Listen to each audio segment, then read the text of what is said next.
இந்த படத்தோட தயாரிப்பாளர் சிறுமடை லிங்கம். சிறுமடைங்கிறது என்னோட கிராமம். கிராமத்தை வந்து முன்னிலைப்படுத்தி நம்ம கொண்டு வரணும் அப்படிங்கிறதுனால என்னோட பேரை வந்து சிறுமடை லிங்கம்னு போட்டிருக்கேன். இந்த படத்தை பார்த்தீங்கன்னா செல்லமடா நீ எனக்கு, குழந்தைய வந்து செல்லமடா நீ எனக்கு நம்ம சொல்லி அழைக்கிறோம்.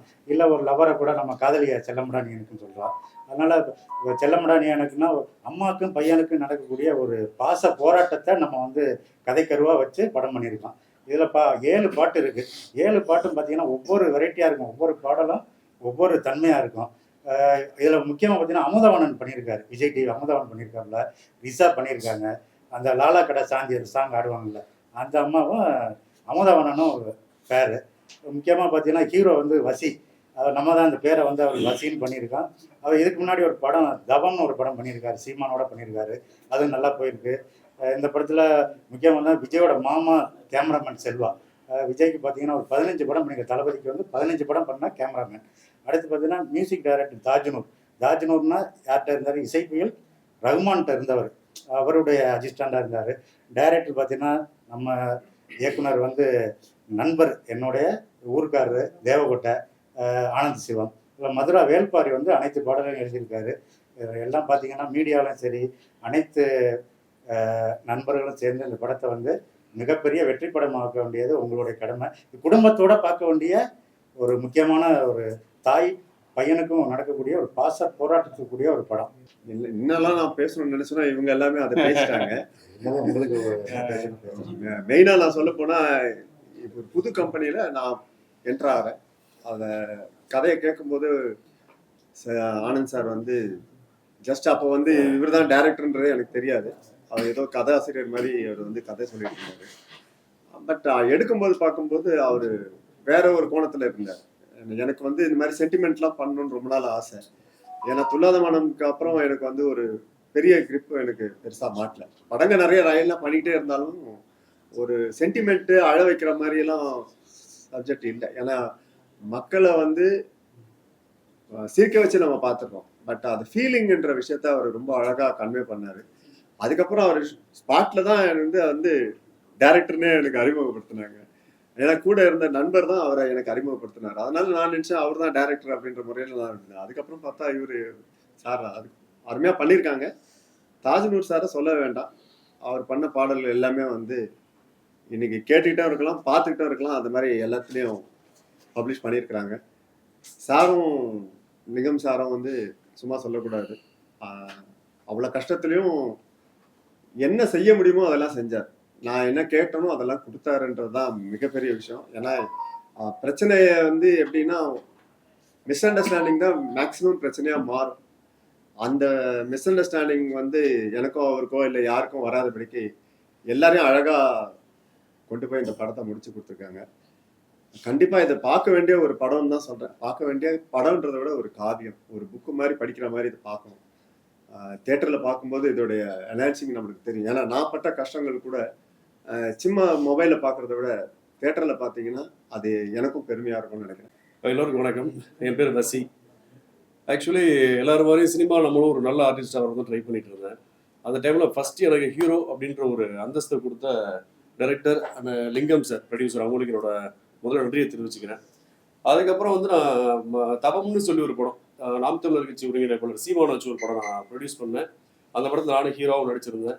அது போக வந்து காதர் பாஷான்ற முத்துராமலிங்கம் அந்த படத்தில் ஒரு மெயின் வில்லனாக பண்ணியிருந்தேன்.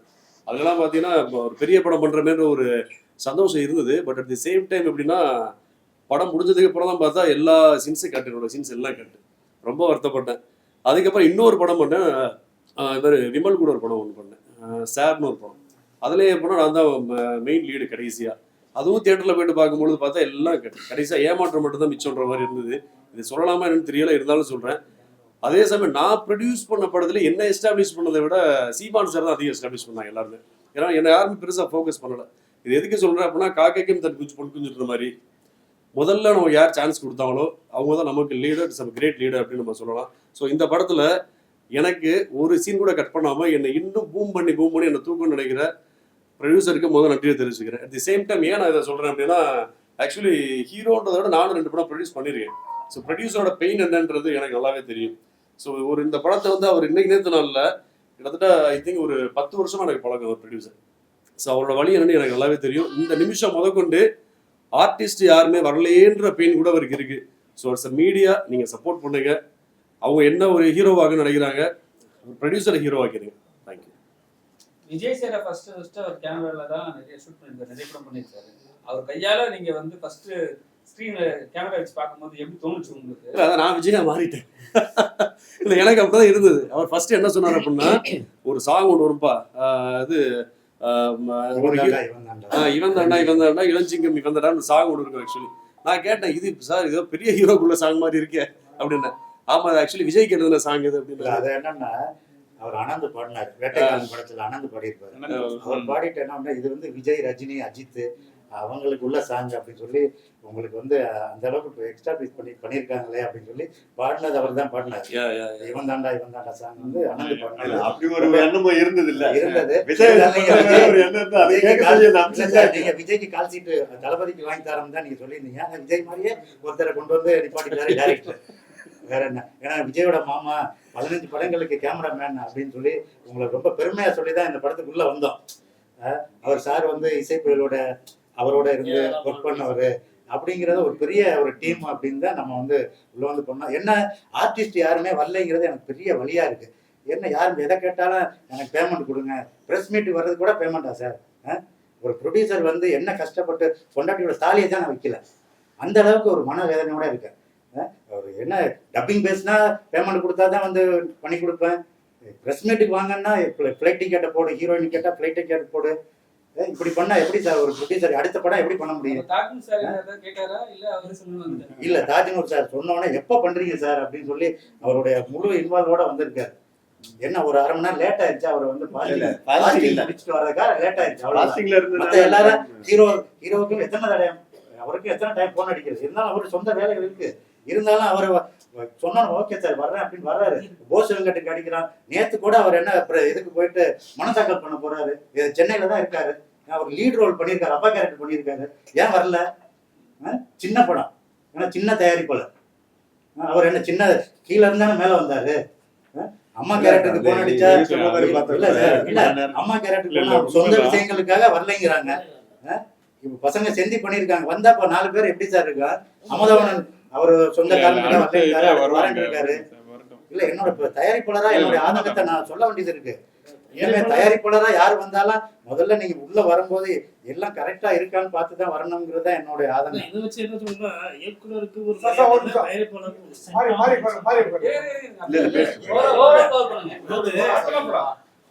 இயக்குனரா நம்ம கூப்பிடுறோம், ஆர்டிஸ்ட தயாரிப்பாளரா கூப்பிடுறாங்க. யாருக்குமே ஒரு மரியாதை ஆர்டிஸ்ட் இதுல யாரும் தெரியுது, சாரை மட்டும்தான் தெரியும், தாஜ்மூர் சாரை மட்டும்தான் தெரியும். ஹீரோ தெரியுமா, இயக்குனரை தெரியுமா, ஒரு 4 பேர் தெரிஞ்சவங்க தானே சார் அது வந்து பப்ளிசிட்டி ஆகும். செல்வா தெரியும், கேமராமேன் செல்வா சார் தெரியும், விஜயோட மாமா. அவர் கேமராமேன் 50 படம் பண்ணவர் கேமரா. விஜய்க்கு 15 படம் பண்ணவர், தளபதிக்கு பண்ணவர் தான், இல்லைன்னு சொல்லல. ஆர்டிஸ்டா யாரு சார் இருக்கா? இவ்வளவு கஷ்டப்பட்டு நம்ம பண்ணி ஒரு படத்தை வெளியில கொண்டு வர்றதுக்கு எவ்வளவு கஷ்டப்படுறோம் நம்ம. நிறைய ஆர்டிஸ்ட கேட்டா 5 பேர் கேக்குறாங்க. நீங்க அப்படி சொல்றீங்க. இந்த பக்கம் பாத்தீங்கன்னா போய் படத்தை நிப்பாட்டுன்னு சொல்றதுக்கு இன்னொரு சங்கங்கள் வந்து வேலை செய்யறவங்க நிப்பாட்டிட்டு இருக்காங்க. அவங்களால என்ன பண்ணுவீங்க? இல்ல சார் அது ப்ரொடியூசருக்கு அடைக்குது இல்ல, அதுவும் தானே பிரச்சனை வருது. ஆர்டிஸ்ட் அந்த உரிமை யாரு சொல்றது? அந்த அசோசியேஷனுக்கு இன்னொரு அசோசியேஷன் வந்து வேலை செய்யறவங்க நிறுத்துறீங்க. அப்போ ப்ரொடியூசர் நீங்க வந்து உங்களுக்கு தேவைப்பட்டாலும் ஒர்க் பண்ணலாம். இந்திய சட்டம் என்ன சொல்லுது? வேலை தெரிஞ்ச ஒருத்தர் வேலை செய்யலாம்னு சொல்லுது. கரெக்டா? வேலை இது யூனியன்ல இல்ல அப்படின்னு வந்து ஏன் நிறுத்துறீங்க? அது நிறுத்துறது தவறு இல்லையா? நீ என்ன பண்ண ஒண்ணு இன்ஃபார்ம் பண்ணணும். எந்த யூனியன்ல இருக்கா, அவங்க இருக்கா, அங்க இருக்கானா, அவன் யாருக்கு பண்ணுமோ நீ அங்க கம்ப்ளைண்ட் பண்ணி நேரம் வரணும். நேரம் வந்து ப்ரொடியூசர் நிப்பாட்டு அப்படின்னா என்ன இருக்கும்? அப்படி நிப்பாட்டுனா ப்ரொடியூசர் மாட்டிக்கலாம் இல்ல? அப்ப ஏன் அதோட சேர்ந்து நாங்கெல்லாம் கூட தானே பாதிக்கப்படுறோம். அசோசியேஷன்னாலே அதானுங்க, இன்னைக்கு இருக்கிற அசோசியேஷன் அதுதான். எல்லாமே தெரிஞ்ச ஆளு நீங்களே வந்து பிரஸ் மீட்ல வந்து இது மாதிரி வந்து அவங்க பண்றாங்கன்னு சொல்றீங்களே, அது எந்த விதத்துல சரியா இருக்கும்? அது வந்து எப்படி போய் மாறும்? அங்க எப்படி மாறினாலும் பரவாயில்லைங்க. நானும் இப்போ all India film chamber of காமர்ஸ்னு சொல்லிட்டு இந்தியா லெவலில் நானும் ஒரு அசோசியேஷன் வச்சிருக்கேன். இன்ன வரைக்கும் அவன் சொல்றேன், எதுவாக இருந்தாலும் நீங்க எனக்கு லெட்டர்ல அனுப்புங்க. நீ நிறுத்துறீங்களா, எனக்கு லெட்டர்ல ஏன் நிறுத்துறீங்க, எனக்கு லெட்டர் அனுப்புங்க. லெட்டர் அனுப்புங்க, அது பாசிபிளா இருந்தா நான் என்ன வேணாலும் நான் பண்றேன். அது இல்லாம நேரம் வந்து உரிமையோட வந்து நீ நிப்பாட்டு அப்படின்னா என்ன அர்த்தம்? ஏற்கனவே ஒரு படம் வந்து கேமராமேன் சரி வேற வெளியாளர் சொல்லி நிப்பாட்டிருக்கீங்க. அவன் வேலை தெரியாம ஒரு கேமராமேனை அவங்க வேலைக்கு வைப்பாங்களா? வேலை வச்சா அப்படி அவங்க எவ்வளவு லாஸ் பண்ணுவான்னு அவங்களுக்கு தெரியும் தானே. தெரியாம ஒருத்தனை வேலைக்கு வைக்க முடியாது. வேலைக்கு தெரிஞ்சவன தான் வேலைக்கு வைக்கிறீங்க. அப்ப வேலை தெரிஞ்சீங்கன்னா ஒரு இன்ஃபர்மேஷன் தப்பு இல்லை. நீ என்ன பண்ணும் இந்த மாதிரி பண்றாங்க அப்படி. அதாவது எந்த சட்டமும் வந்து யூனியன் ஆளுங்களை தான் வச்சு வேலை செய்யணும்ன்றது சட்டம் கிடையவே கிடையாது. நாம பண்றது வேலை தெரிஞ்ச யார் இப்ப இங்க எத்தனை பேர் இருக்கீங்க, வேலை தெரிஞ்சவங்க தானே வேலை செய்றீங்க. வேலை தெரியாம யாராவது ஒரு நாள் கேமரா கொடுத்தான்னு போனோம், 10 ரூபா சரக்குன்னா கூட 10 ரூபா சமாச்சாரத்தை ஒரு நம்பினா தானே கொடுப்பீங்க. அப்படி நம்பிக்கையா கொடுத்து வேலை செய்யும் போது அவன் வேலை தெரியல, அவன் வேலை தூக்கிட்டு வேலைக்கு இன்னொரு ஆள் வைக்க போறீங்க, அவ்வளவுதானே. இதுல இன்னொரு விஷயம் என்னன்னா, இவங்களுக்குன்னு சில இருக்கிற அந்த பேட்டா லிஸ்ட் இதெல்லாம் வந்து என்னன்னா அவங்க நிர்ணயம் பண்ணிடுறாங்க. எப்படி நிர்ணயம் பண்ண முடியும்? இல்ல சார், கேமராமேன் யூனியன்ல நீங்க போய் ஒரு கேமரா கேட்டீங்கன்னா அந்த கேமரா இங்க இல்ல, பாம்பேல இருந்தா வரணும்னு சொல்லிட்டு ஒரு விஷயம் போயிட்டு இருந்துச்சு முதல்ல, சரிங்களா? இப்போ வந்து அந்த கேமரா செட்டப் எல்லாம் இருக்கா? நீங்க கேக்குற கேமரா கிடைக்குது? எல்லாமே கிடைக்குதுங்க சென்னையில, எது வேணாலும் கிடைக்குது, எல்லாமே கிடைக்குது. ஆனா ப்ரொடியூசரை ரெசப்ட் பண்ணிக்கிட்டாருன்னா கொண்டு வந்துரும். ப்ரொடியூசர் இப்போ 20 ரூபா கேமரா 40 ரூபா அப்படின்னா 40 ரூபாய்க்கு இன்னும் வேலை, இன்னைக்கு அதுக்கான ரெண்ட் 40 ரூபா அப்படின்னா 40 ரூபா நம்ம சொல்லிதானே ஆகணும். சார் இது 40 ரூபா, இதோட குவாலிட்டி இப்படி இருக்கு அப்படின்னா ஓகே பண்ணுதான் பண்ணுவோம். ஆனா எனக்கு 40 ரூபா கேமரால தான் பண்ணுவேன் அப்படின்னு நான் அடம் பிடிக்கிற கேமராமேன் வேஸ்ட். சார், விஜய் படம் பண்ணும்போது அவ்வளவு ஷெட்யூல் இருந்தா உங்களுக்கு கஷ்டங்கள் இருந்தா இப்போ கஷ்டங்கள் ஜாஸ்தியா இருக்கா? சார் இப்போதான் ஜாஸ்தி ஆயிடுச்சு வேலை. அன்னைக்கு இருந்த கேமரா ஒரு குறிப்பிட்ட அந்த இருந்த கேமரா வந்து ஒரு குறிப்பிட்ட வெயிட் தான் இருந்துச்சு. இன்னைக்கு உண்மையாவே கேமராவுடைய வேல்யூ அவங்க ஒரு சின்ன ஓஸ்மோவுக்கு வந்து இவ்வளவு பெரிய ரிங்கை போட்டு அதை போட்டு ஒரு கேமராவா மாத்துறாங்க. இப்போ அதுக்கு இருக்கிற வெயிட் வந்து இது இருக்கிற வெயிட் வேற. அன்னைக்கு நாங்க கையில தூக்கி வேலை செய்யும்போது ரொம்ப ஈஸியா இருந்துச்சு. இன்னைக்கு இந்த கேமராவங்க எல்லாம் மேக்சிமம் கையில தூக்கி வேலை செய்யறதே கஷ்டம். இப்போ இதுக்காக அவங்க கண்டுபிடிச்ச ஜிம்பிள், இதுக்கு கண்டுபிடிச்ச ஸ்டடிகாமு, இதுக்கு கண்டுபிடிச்ச ட்ராக் அப்படிலாம் இது வந்து மஸ்ட் அப்படின்ற மாதிரி இவங்க உருவாக்கி விட்டுறாங்க. இப்போ நம்ம விலைக்கு சொல்லாச்சுன்னா ப்ரொடியூசர் ஓகே சார் இது வந்து ஃபைட் எல்லாம் முன்னெல்லாம் ஃபைட் எடுக்கிறதுலாம் வந்து இதெல்லாம் கிடையாது. கையில வச்சுக்கிட்டு எடுத்துட்டு துல்லாத மனதிலே எல்லா ஃபைட்டும் கையில தான் எடுத்தேன். ஈவன் சுக்கிரன் வரைக்கும் கூட நான் கையில தான் எடுப்பேன். எனக்கு சமீபத்தில் எடுத்த 2-3 படம் கூட வந்து மேக்சிமம் கையில. ஏன்னா ஆஸ் அ ப்ரொடியூசர் அந்த நேரத்துல அவங்க அங்கேருந்து இங்க வந்து அங்க போறதுக்கு 40,000 ரூபாய் ஒரு நாளைக்கு போயிருக்கு. அவங்க திடீர்னு 40,000 ரூபாயா அப்படின்றாங்க. ஏன்னா அது புரிஞ்ச ப்ரொடியூசரா இருந்தா ஒத்துக்கிறாங்க. புரியாத ப்ரொடியூசருக்கு அப்போ யார் மேல தவறு வரும்? கேமராமேன் மேலதான் தவறு, ஒரு டைரக்டர் மேலதான் தவறு. அப்போ டைரக்டரும் அவங்களுக்கும் ஒரு மிஸ் அண்டர்ஸ்டாண்டிங். நீங்க எனக்கு இந்த பட்ஜெட்ல சொல்லல, நான் இவ்வளவு பட்ஜெட்ல பண்றேன். ஸோ இதெல்லாம் இந்த மாதிரிலாம் பிரச்சனைகள் இருக்கு. இப்போ இவரு அந்த மாதிரி விஷயங்கள்லாம் வந்து இவர்கிட்ட நான் ஆல்ரெடி கன்சல்ட் பண்ணிக்கிட்டே இருந்தேன். சார் இப்போ ஒரு கேமரா சென்னையில இருந்து வருது அப்படின்னா இதுக்கு இவ்வளவு பேட்டா இருக்கு சார். ஒரு வண்டி வந்தா கூட அந்த வண்டிக்கு 6 நாள் வாடகை போடுறாங்க, 7 நாள் வாடகை போடுறாங்க. சார் இதெல்லாம் நம்ம பண்ணிக்கலாமா? ஓகே பண்ணிக்கலாம், ஓகே எனக்கு ஒன்றும் பிரச்சனை இல்லை சொல்லிட்டேன். அந்த மாதிரி இருக்கும்போது அப்போ ப்ரொடியூசரின் கஷ்டத்தை நீங்க எல்லாருமே பார்க்கணும் இல்லையா?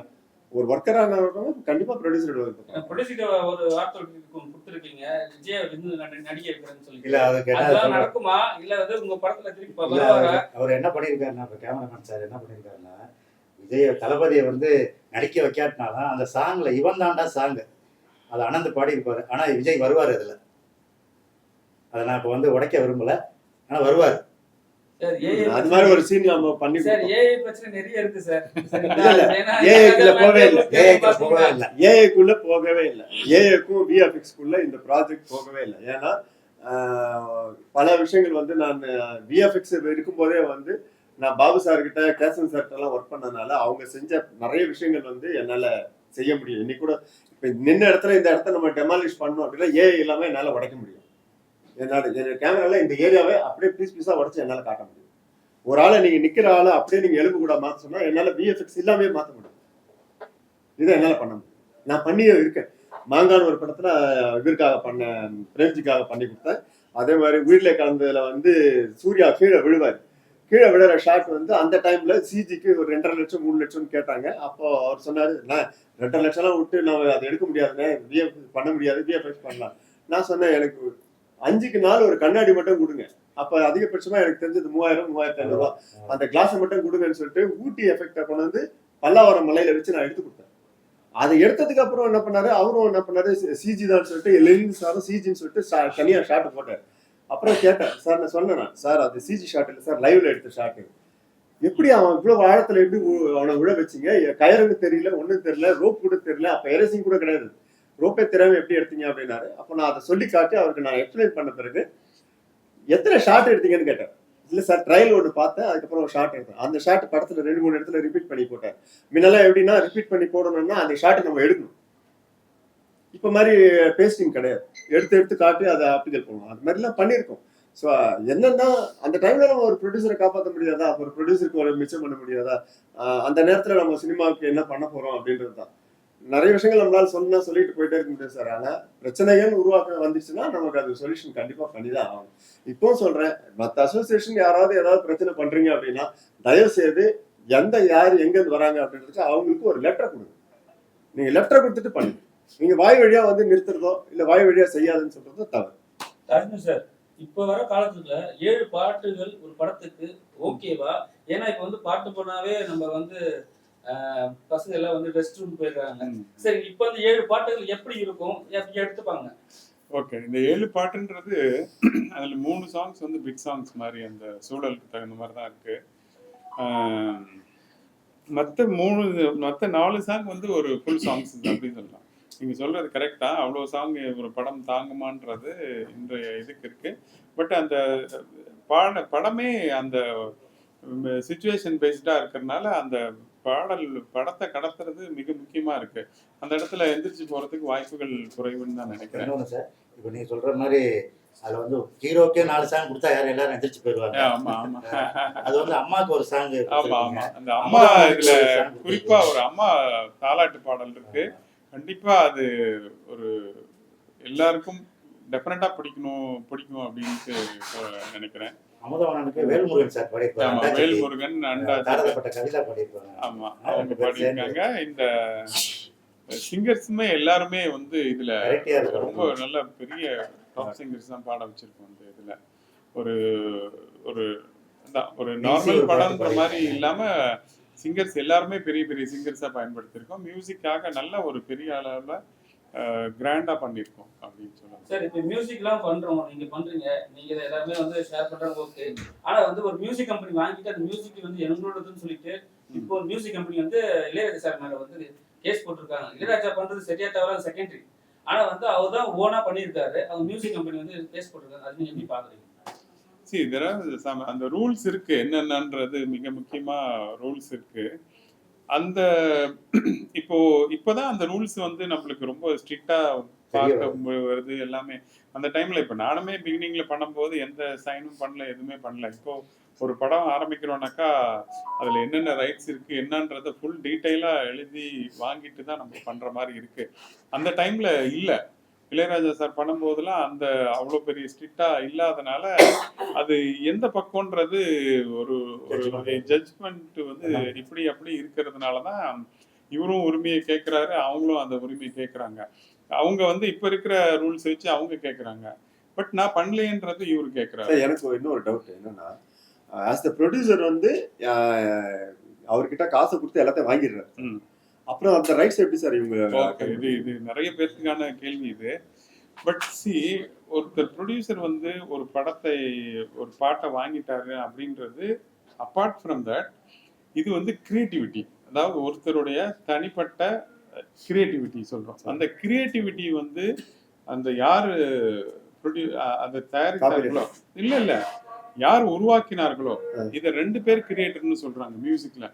ஒன்னு மியூசிக் டைரக்டர், இன்னொன்னு ரைட்டர். இந்த 2 பேர் தான் கிரியேட்டர்ஸா. எப்படி படத்துக்கு வந்து இயக்குனரோ அந்த மாதிரி பாடலின் இயக்குனர் அந்த இது இருக்கு இல்லையா, அந்த கிரியேட்டிவிட்டி அதை வந்து பணத்தினால் அவருக்கு போகாதுன்றது தான் உண்மை. இல்ல, எனக்கு அது உடன்பாடே இல்ல. ஏன்னா இப்ப அந்த கேஸ் நடந்துட்டு இருக்கு. இல்ல அதான் இந்த கேஸ் இல்ல சார், இது வேர்ல்ட் வைட். இது வேர்ல்ட் வைட் வந்து இது எப்போ ஆரம்பிச்சதுன்னு ஒரு சின்ன ஸ்டோரி ஒரு ஞாபகம் இருக்கிற அளவுக்கு சொல்றேன். ஒரு அமெரிக்கால வந்து ஒரு ஃபேமஸ் பேர் ஞாபகம் வரல எனக்கு. அவர் வந்து ஒரு ரொம்ப ஏழ்மையா இருக்கார் ஒருத்தர். ஒரு சாதாரண ஆள் வந்து ஒரு ஹோட்டல்ல போயிட்டு இது சாப்பிட போறாரு. ஒரு இது அதுவும் ஓரத்துல போய் சாப்பிட போகும்போது அவருக்கு வந்து அவருடைய பாடல் அங்க வந்து ஆர்கெஸ்ட்ரால பாடிட்டு இருக்காங்க பயங்கரமா. அதை யார் பாடுறாங்க அவங்கலாம் பாத்தீங்கன்னா வேற லெவல்ல இருக்காங்க. பட் இவர் பாடல் தயாரித்தவர் வந்து ரொம்ப கஷ்டத்துல, அவருக்கு என்னடா இது நான் தான் கிரியேட் பண்ணா, இது நான் போய் சொன்னாலும் அவர் கேட்க மாட்டேன்றாங்க, எதுவுமே நடக்கல அந்த இது அவருக்கு.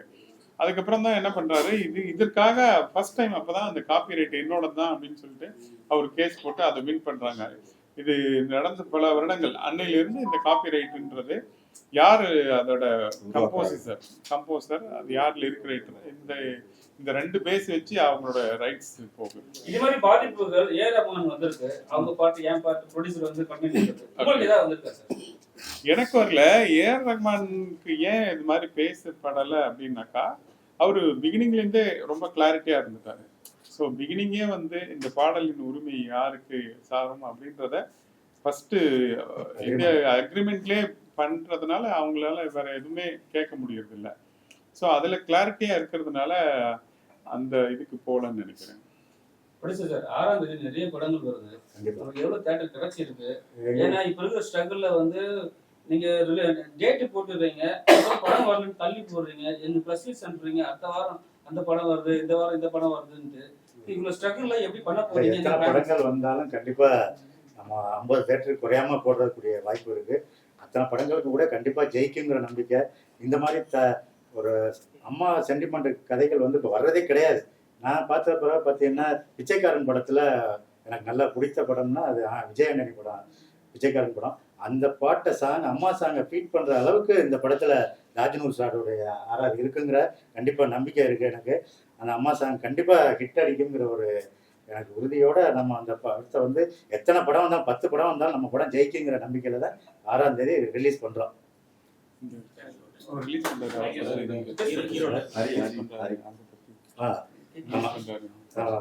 இப்போ இந்த படத்தை வந்து பார்த்தீங்கன்னா தேட்ரிக்கல் ரைட்ஸ் வந்து இப்போ நம்ம உத்ரா ப்ரொடக்ஷன் வந்து ஹரி உத்ரா தான் பண்ணி கொடுக்குறாரு.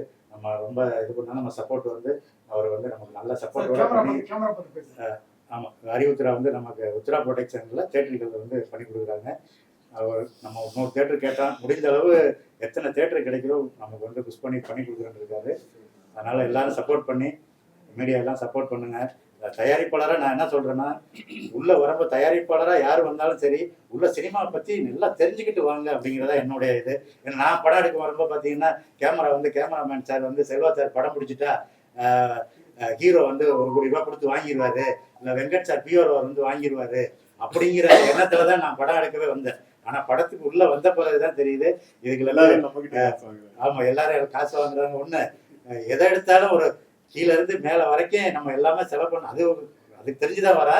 என்ன சொல்றேன்னா, படம் எடுத்துட்டா கேமரா எடுத்துட்டா படம் சேல்ஸ் பண்ணிடலாம் அந்த எண்ணத்துல வந்து நான் படம் எடுக்க வரும்போது. ஆனா இப்ப வந்து ஒரு படி ஏறி என்னங்கிறத 1% கத்துக்கிட்டேன்.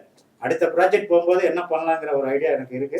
கண்டிப்பா அடுத்த படம் பண்ணுவேன். அதுக்காக நான் எதுல விட்டோனோ அதுல கண்டிப்பா நான் வந்து ஜெயிச்சு காட்டுவேன் அப்படிங்கிற நம்பிக்கை இருக்கு. எல்லாம் சேர்ந்த மக்கள் எல்லாரும் குடும்பத்தோட வந்து பாக்கணுங்கிறத என்னோட வேண்டுகோள். படம் பண்ணிருக்கீங்க, படம் ப்ரொடியூஸ் பண்ணிருக்கீங்க, உங்களுக்கு வந்து நடிக்கிறது பிடிச்சிருக்கா, படம் ப்ரொடக்ஷன் பண்ண பிடிச்சிருக்கா, படத்தை எடுக்க பிடிச்சிருக்கா, இல்ல படம் ரிலீஸ் பண்ண பிடிச்சிருக்கா? படம் பாக்குறதா சார் பிடிச்சிருக்கு. செம்ம கம்முனு உட்கார்ந்து 120 ரூபா டிக்கெட்டோட போயிடலாம் அப்படின்னு நினைக்கிறேன். இல்ல நிஜமாவே 120 ரூபா டிக்கெட்ன்றத சொல்லக்கூடாது. 500 ஜிபியோட முடிஞ்சு போயிடும், 500 எம்பியோட அப்படி பார்த்துட்டு போயிடலாம்ல. நீ கண்டிப்பா ஒரு அட்வைஸ் பண்ணுங்க. இல்ல நம்ம கூட ஓடிடி ரிலீஸ் ஆகும்ல, அப்ப அது பேசுங்க. இல்ல சார், ஆக்சுவலி இன்னைக்கு எல்லாருமே சொல்ற மாதிரி எது பண்ணாலும் இந்த 2K கிட்ஸ் சொல்லுவாங்க ஒரு வேர்டு எப்படின்னா கிரிஞ்சுமாங்க. ஒரு அட்வைஸ் பண்ணா கிரிஞ்சுமாங்க. இப்பதான் சொல்றேன், நான் எல்லாரும் கேட்கறது அப்படிதான், எல்லாமே கிரிஞ்சு கிடையாது. அப்ப அம்மா செத்து போனா அப்பா செத்து போனா அதுக்கு அழுகிறது பேர் கிரிஞ்சா? ஸோ அதெல்லாம் உடைக்கிறதா சார் இந்த படம். பாருங்க, இது மாதிரி ஒன்று நல்ல படம் அப்பப்பதான் செலக்டிவா வருது பாருங்க. அதான் சார் சொன்ன மாதிரி இப்ப எங்களுக்கு பேச ஆளே இல்லை. 2 பேரும் தான் தெரிஞ்ச முகம், 2 பேரும் தான் இருக்காங்க. அவங்கள வச்சா நாங்கள் ப்ரொமோட் பண்ணுறோம். ஸோ நல்ல படம், தயவு செஞ்சு பாருங்க. சார் கேட்ட மாதிரி ப்ரொடியூஸ் பண்ணுறது ரொம்ப டஃப் சார். நான் ஏற்கனவே ஆல்ரெடி 2-3 தேட்டரில் கொடுத்துருக்கேன். இப்போனா நல்ல படம் பண்ணுறோம், தியேட்டர் ரிலீஸ் பண்ணுறோம். ஸோ இப்போலாம் தியேட்டர் ரிலீஸ் பண்ண முடியலை, ஓடிடி பக்கம் போங்கன்றாங்க. ஓடிடிக்கு போனாலுமே அட்லீஸ்ட் ஒரு 35-40 தேட்டர்ஸ் ரிலீஸ் பண்ணிட்டு வாங்கன்றாங்க. அது ஓடிடி பாரு, தியேட்டர் ரிலீஸ் பண்ண முடிஞ்சா நான் ஏன் ஓடிடி பக்கம் போக போகிறேன்? ஸோ எங்களால் முடியலைன்றனால ஊருக்கு வந்தவங்களாம் படம் ரிலீஸ் பண்ண முடியாமல் கிளம்பி ஊருக்கே போயிடுறாங்க எல்லாருமே. ஸோ அந்த நிலைமை அடுத்து யாருக்கும் வரக்கூடாது. சார் சொன்ன மாதிரி ப்ரொடக்ஷன் கற்றுக்கிட்டு யாராக இருந்தாலும் வாங்க, அவ்வளோதான்.